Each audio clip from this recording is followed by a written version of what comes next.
Talk to me. WSRadio.com. Welcome to Track Talk, your connection coast to coast and beyond in all the latest news, developments, stake race analysis, and interviews inside the world of thoroughbred horse racing. From California to New York, Florida, and Kentucky, we have you covered. It's post time, live from San Diego. It's Track Talk. All right, we are back here on a Sunday morning. Welcome aboard, and nice to have everybody along for us. Hey, next Saturday at the Del Mar Racetrack, it'll be the return of a great event, but at a different venue. It's Polo at the racetrack. Joining me is my longtime friend, Steve Lewandowski, who calls all the polo action. And you know how I am about voice. Here's the voice of polo, my man, from the great state of Wisconsin, I do believe. Is that correct? That's right, Felix. So good to talk to you, my friend. Hey, Saturday night at the fairgrounds, what an event. First of a 3-match series, and then some great Cuban entertainment in the paddock area.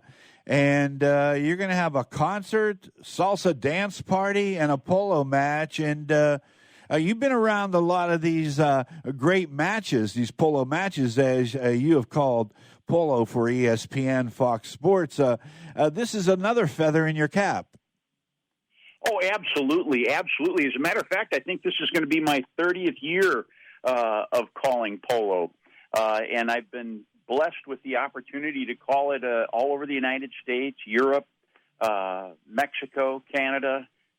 It's as much fun as you can possibly have with your clothes on. Well, I don't know. With that kind of crowd, I'm sure there's a lot of clothes coming off as well, because that's the beautiful set.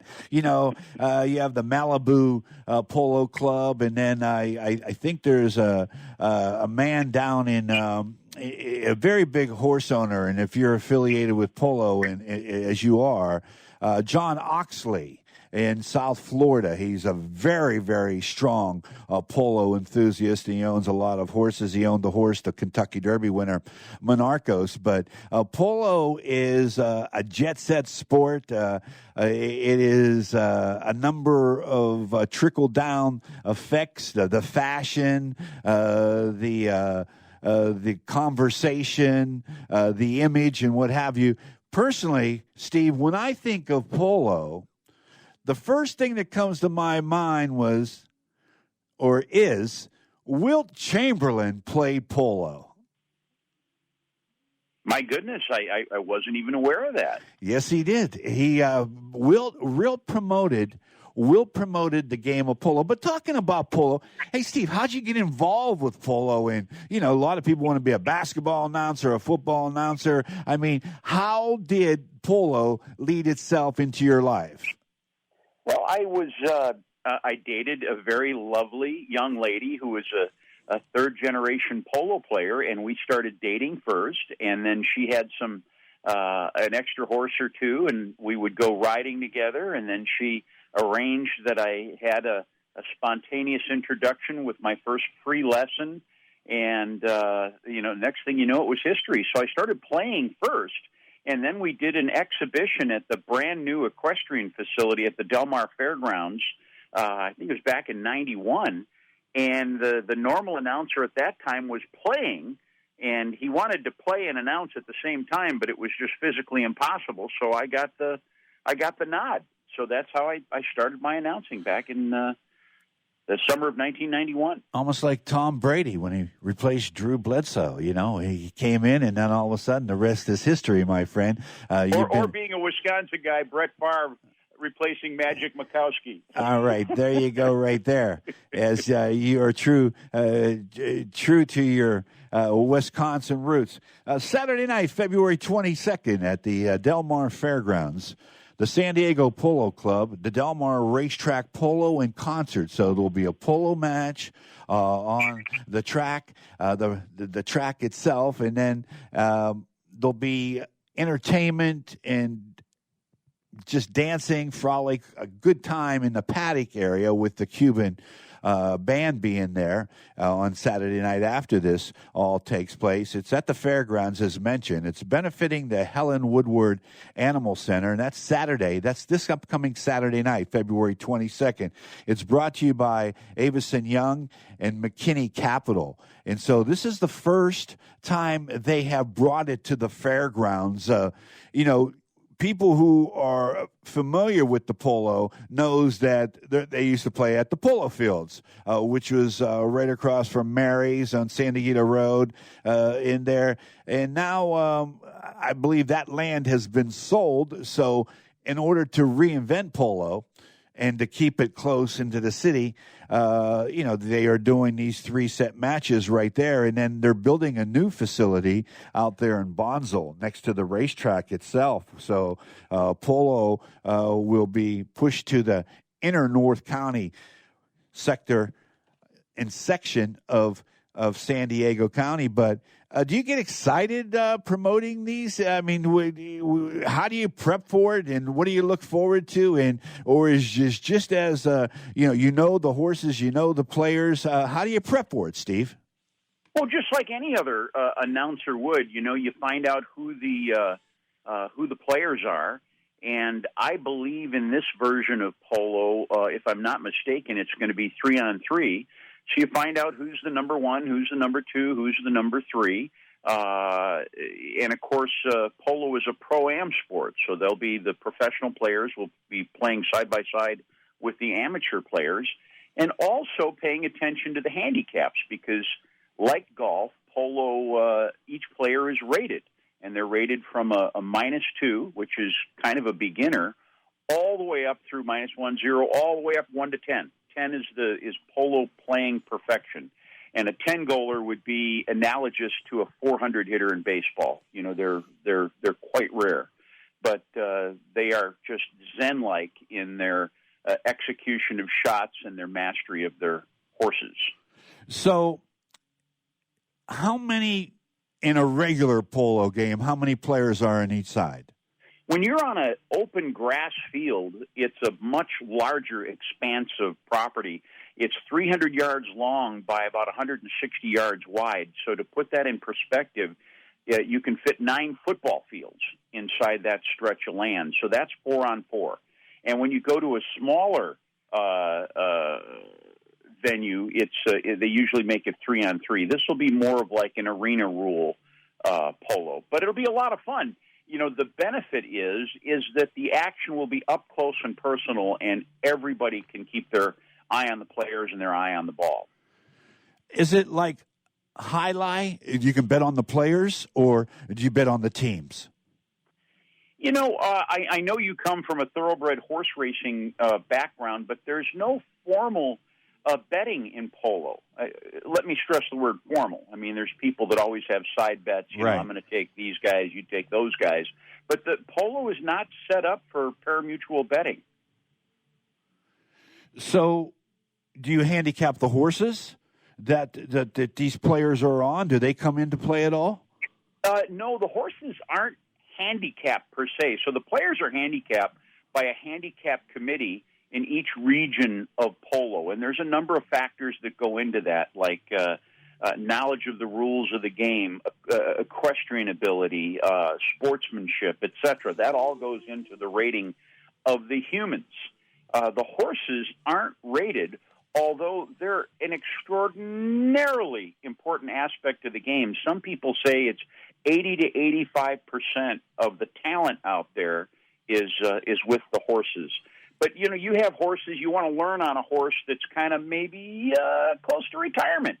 They've seen it all, been there, done that. They know they'll automatically go with the ball, but, they're not going to be high octane. And then you have these really high octane polo ponies that, like, for instance, if a guy like me got on them, I'd pop the clutch. I wouldn't be able to get too much out of them.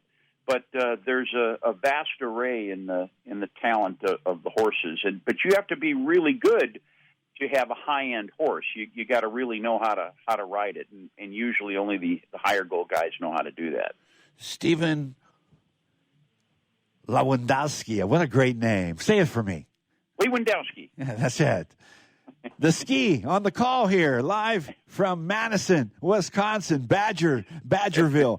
Let me ask you this, Polo. It's not for the poor, it's for the rich. I mean, a lot of rich people. What is the lure? What is the connection between the rich and polo? Well, let me just share with you, too, that, yes, high goal, outdoor, on-the-grass polo, you have to have money because you need at least 6-7 horses to play that. However, a lot of people, most people, start getting involved with polo through the arena. And there's people that have a lot of fun in polo that have 1 or 2 horses. I mean, we have, middle-class, blue-collar people having as much fun with their 1 or 2 horses as a multimillionaire with a jet and his 30 horses. So there's a version of polo for all incomes, and the lure is champagne, almost inexplicable. Like, for instance, when I first started playing polo, I first got on that horse, first got my mallet, first got to chase that ball, hit that ball, score a goal. I mean, I thought I was pulling G's. I was going so fast out there. It was so exhilarating. Now, truth be told, in reality, I was going about, 5 miles an hour. It just seemed like I was pulling G's because I didn't have anything else to compare it to. But it's very, very exhilarating. We have some highly successful people that play polo because they have a lot of demands, perhaps, in their business or their business life. And when they're on a polo horse, they're not able to think about anything else but the polo. So it's a great rejuvenating. Has a great rejuvenating quality. Without any question. Now, we've seen the game in the NBA change from the big guy to the three-point shot. Has the game changed in polo where you have guys shooting the mallet from further distance than you've seen before? Well, polo, like any sport, is in a constant state of evolution. Keep in mind, my friend, polo has been around for about 2,600 years. It's one of the oldest team sports known to man. And the reason it succeeded for over 2.5 millennia is that it was a cavalry training exercise for cavalry forces. So as a matter of fact, that was so recent that in the 1940s, we still had a horse cavalry. As a matter of fact, we still have a gentleman who is a member of our local polo club here. Now, he's in his mid-90s, but he was a cavalry officer. So cavalry warfare was around not so long ago. We still have people walking among us who participated in cavalry warfare. So polo has evolved, and one of the great parts of this evolution is that women have become a greater part of polo. They went from the first women to play polo were here in California a little over 100 years ago. They had to kind of mask themselves as men, but now the fastest growing component of the sport of polo is women. It's my understanding that 40% of the new players in polo are women. There's another change was the foul shots. There are 6 penalty shots in polo, if you will, and they used to be able to stack a mound on the field. They used to, with their mallets, be able to erect just a little bit of a mound through the grass and the dirt to make it easier to get that ball through the uprights. And they can't do that anymore. And then also in polo, just like in basketball, just like in baseball, just like in any other sport, people have their positions. Number 1 has a certain specific responsibility. Number 2, number 3, and number 3 is usually the quarterback, the general of the team. Just fascinating stuff, and just to steal a page from me over to you, polo has long been called the sport of kings. We say the thoroughbred horse racing industry, this is a sport of kings, but no, polo is it. Just think how big polo is. You have a whole entire shirt line named after you. I mean, football doesn't have football shirt or basketball doesn't have basketball shirt, but polo has a polo shirt. Just think about that for a second. And, Wade Taylor, I've known Stephen for a long period of time, and basically when I was posing this question, this recent question I had for him, I was thinking about women, and I was thinking about, like, there's a lot of women attracted to this game of polo. They like to go out there, they like to put their dress on, their hat, have their couple drinks, go out there, socialize, network, and opening day. If you remember, Wade, when we go back, we had Stephen on as the opening day of the polo club over there in Rancho Santa Fe. That was that had to be 5, 6, 7 years ago when we had Stephen on, and since Steve and I have got to know each other quite well through Facebook, being different friends. We both lost our mother during the last 18 or 24 months, and so that we have a lot in common. But here's a man I have a lot of respect for, and I want to get back to the women aspect because, listen, we can start a dating club here, okay? Wade, we could be the first one. If you really want to meet the wife of your future, and if you really want to meet your girl, don't go to the dating clubs. Go to a polo match. If there's women out there, the odds are great. There's no betting on polo, but the odds are 40 to 1 that there's going to be 40 women to one man or 23 women to one man. That all works for me. But what is it about the image of polo? Golf is golf, polo is polo, has, some crossover effect there. But what is it about image that allows people to put it on that higher stage? Well, polo is a sport that baked into the cake is the social and the prestige aspect. Social and prestige. You hear that, Wade? We're on that. We're on that social and prestige. That's where we need to focus our attention. Continue on, Stephen. Well, thank you, Felix. Another thing that I would want to incorporate in an explanation of polo is the nonprofit aspect. So, for instance, you can look at the pages out of the Coronado and San Diego newspapers from 1906 when they had the first polo tournament here in San Diego, and it was for charity. So polo, over the last 100 plus years, has been a vehicle for philanthropy for over a century. It's absolutely tied into philanthropy. And also, polo in the 1920s was on the front page of the sports section, and over the decades, it's more migrated to the social pages. So you're going to have a lot of beautiful people who are looking to be seen and have some fun, but also do some good for philanthropy, just like we're going to be doing for Helen Woodward Animal Center, which is such a wonderful cause, next Saturday. Yeah, without any doubt, I don't know. I'm almost sure you would know of my colleague and our colleague of this radio station, Sean Evans. Sure. Well, Sean Evans was the general manager of Porsche, and he was a sponsor of us on our Sport Kids podcast. He was a sponsor, and he left, and he's now in Denver, Colorado. But he brought a lot of his focus of attention one day when I met with him for lunch was that he was bringing polo to the Hotel Del down there in the island of Coronado. And they had a 3-day event with the dinner and polo on the beach and what have you.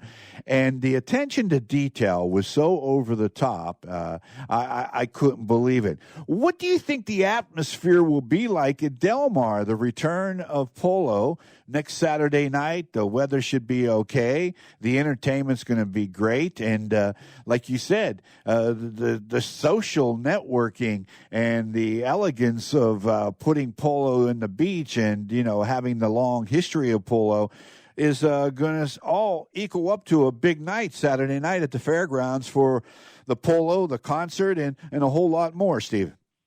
Oh, doubtless. Yeah.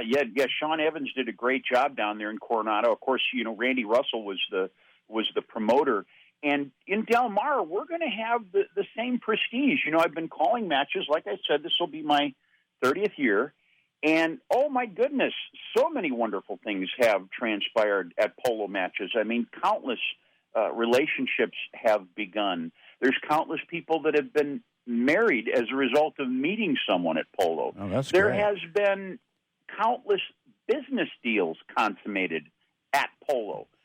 where people, successful people who are rubbing shoulder to shoulder, they get to know what each other's business interests are, and a lot of them have the means to execute an investment. And Polo has been a conduit for a lot of wonderful things. Well, it's going to be a great venue this Saturday night, February the 22nd at the Del Mar Racetrack. It's a polo, a concert. It's a night to be seen. It benefits a great Helen Woodward Animal Center, which my man John Van Zanti is still one of the key members who got me into radio, Wade Taylor, a long time ago, as that the song would sing. It's brought to you by Avison Young and McKinney Capital. Saturday night, the play-by-play guy, will they hear you? Will they hear your loud voice throughout that Del Mar Arena next Saturday night? Oh, you bet. I'll be having the honor of being able to call the match, and we should probably also do a shout out to Nordine Anakar, who's done a wonderful job of promoting this and bringing back polo after a couple-year hiatus. Yeah, well, Nordine shared shared this with me yesterday, and as I mentioned, I've known Nordine, and after our broadcast today on the track, the radio, I went to my president and said, there's a gentleman who reached out to me, and I just really want to do something to help them, and because I believe in it. Oh, give me a sort of a moniker play-by-play of what I might hear you call next Saturday.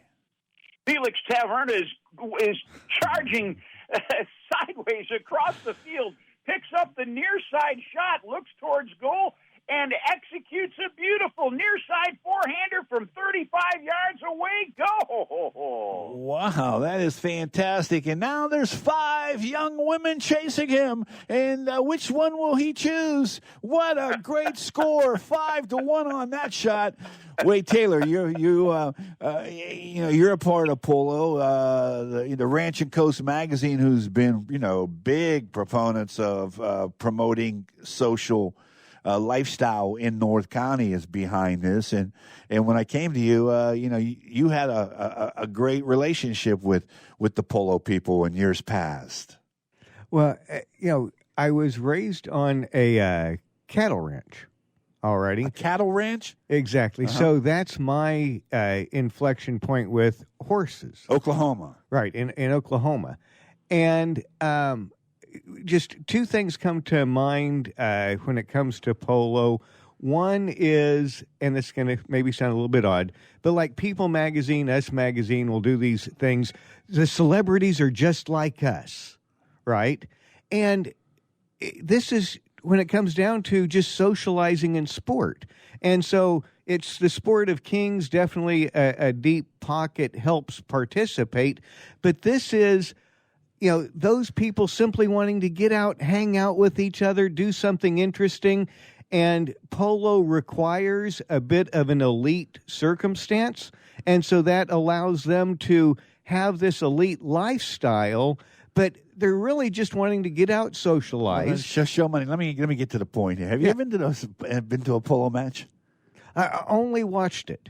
Okay, so you've never been live. Yeah, I've never had that honor. I think I've been once. I'm intrigued by it now with having Stephen on and Nordine getting involved and doing a little bit of this. I think that we need to be there Saturday night because I think the women are going to be there, and basically anywhere women is I think that we could be in demand next Saturday night. That's part of socializing, but again, it's that human element, people wanting to hang out with human beings, and this is just an amazing venue.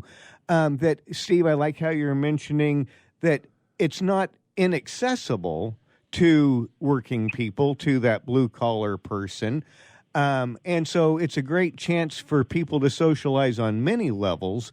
But so I just want to make that quick comment. But what I think people should appreciate more deeply is that experience of nature. We live such technological lives, and horses are a unique creature that they are domesticated, but there's a little bit of the wildness still there, and there's a little bit of the majesty of that animal. I agree with you. Right? Yes. That people in their day-to-day life have kind of become separated from. Well, the horses make you tranquil. They do something to you. When you're around horses, you get a different feeling. And, Stephen, you see this all the time being around the game. I mean, when you see the horses, when you see a horse come on the field that's going to be participating in a polo match, I mean, I'm sure over the 31 years you've looked at this and said, boy, this guy's a stud.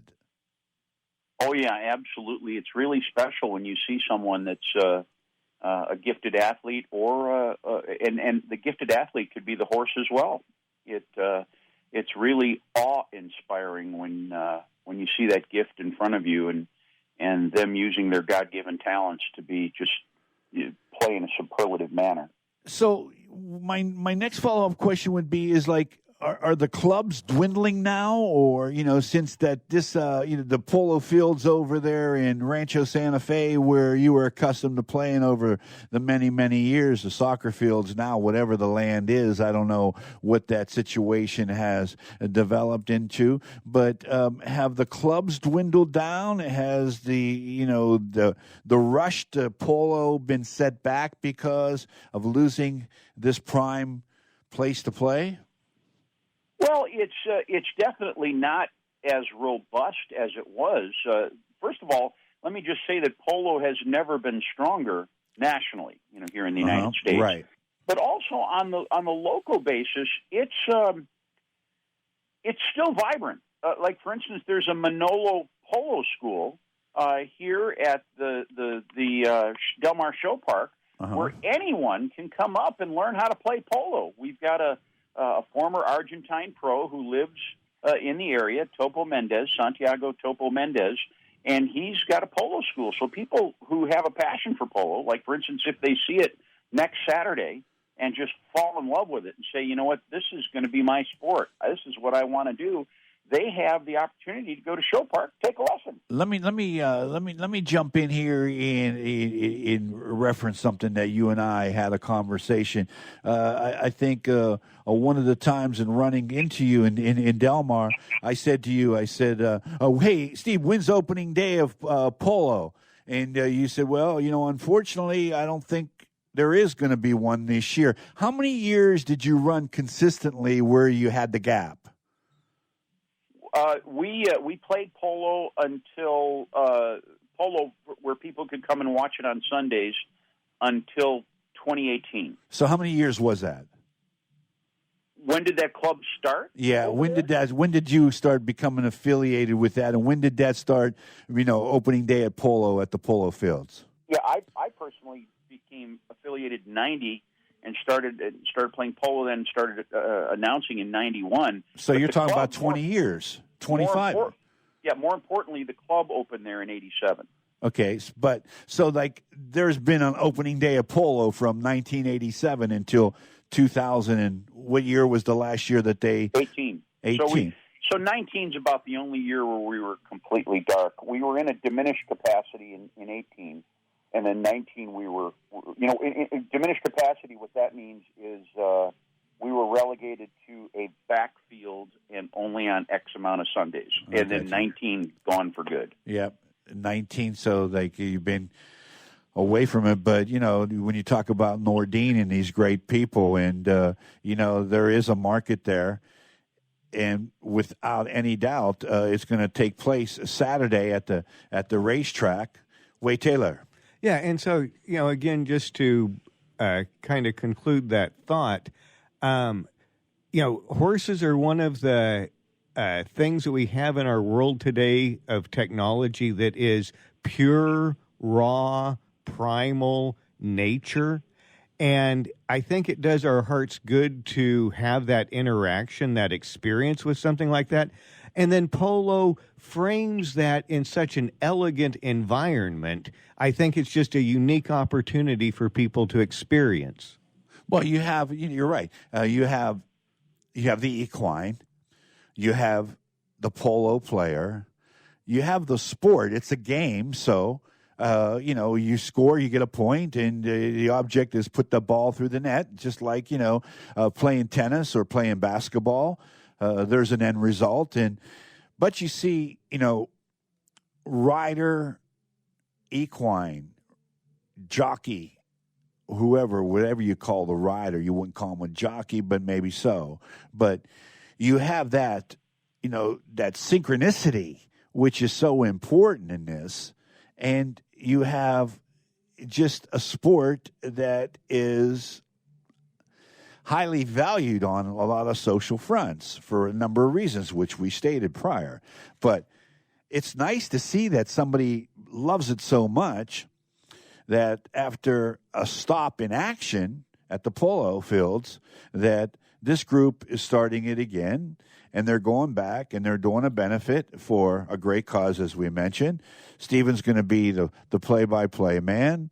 Nordine's out there promoting it. He talked about the entertainment, a Cuban band that is going to be a part of it. And they're going to have their own special evening, and we're all behind it. Steven, got to fly, but we want to thank you so much for being available. Good luck. I'll be out there next Saturday night, and I'm sure that you're going to be looking forward to it all week long to call a great match. Yeah, Felix, I tell you what, I've been getting calls from our ticket office. There's been a lot of gals that have been calling in and inquiring that they can be your salsa dance partner next Saturday. Oh, yeah. I mean, matter of fact, I'm a former disco DJ, so you know what? I have some skills. I could bring some skills. I might be the top-rated salsa dancer there. A lot of girls will flock to me just for that trait alone. But, yeah, I mean, I can get into the salsa. I could get into it all. I could get into seeing a polo match, which I haven't seen. I'll be looking forward to it, and I'll catch up with you this week. Thanks for joining us, and we appreciate it, and we'll talk to you soon. Thanks, Felix. Thanks, Wade. All righty, you got it. That's Steven Lewandowski, who will be calling the polo match Saturday, February 22nd at the Del Mar Fairgrounds. It's the Del Mar Racetrack Polo and Concert, brought to you by the San Diego Polo Club. We'll see you there at the Del Mar Racetrack, benefiting the Helen Woodward Animal Center. Brought to you by Avison Young and McKinney Capital.